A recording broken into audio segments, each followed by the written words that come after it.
ప్రకాశం జిల్లాలో స్క్రీన్ మీద చూస్తున్న ఫ్లెక్సీ కొంత హాట్ టాపిక్ గా మారుతోంది. జూనియర్ ఎన్టీఆర్ రాజకీయాల్లోకి ఎంట్రీ ఇవ్వబోతున్నారా? ఏపీ నెక్స్ట్ సీఎం కూడా ఆయనేనా అంటే అవునని అంటున్నారు జూనియర్ ఎన్టీఆర్ ఫ్యాన్స్. ప్రకాశం జిల్లా ఎర్రగొండపాలెంలో ఏర్పాటు చేసిన ఫ్లెక్సీ ఇప్పుడు హాట్ టాపిక్ గా మారింది. కొత్త సంవత్సరం శుభాకాంక్షలు చెప్తూ ఫ్లెక్సీ ఏర్పాటు చేశారు. Junior NTR AP next CM అంటూ రాశారు దాని మీద. ఆ ఫ్లెక్సీలో టీడీపీ నేతలు కూడా ఉన్నారు. దీంతో జిల్లా టీడీపీలో హాట్ టాపిక్ అయింది. ఈ ఫ్లెక్సీని ఎవరు ఏర్పాటు చేశారు అన్న దానిపై సర్వత్రా చర్చ జరుగుతోంది.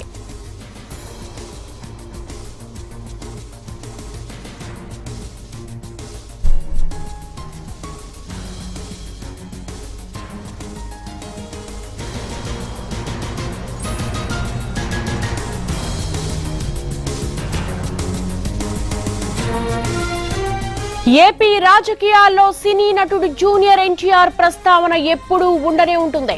టీడీపీ అభిమానులు, నందమూరి ఫ్యాన్స్ ఎప్పటి నుంచో ఎదురు చూస్తున్నారు.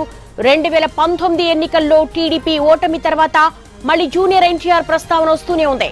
టీడీపీకి పునర్వైభవం రావాలంటే జూనియర్ ఎన్టీఆర్ కు పార్టీ బాధ్యతలు అప్పగించాలని కొందరు తెలుగు తమ్ముళ్లు కూడా డిమాండ్ చేశారు. అయితే ఎన్టీఆర్ మాత్రం తానిప్పుడే రాజకీయాల్లోకి రాలేనని తేల్చేశారు. తన ఫోకస్ అంతా సినిమాలేనని ఇప్పటికే చాలా సార్లు చెప్పారు.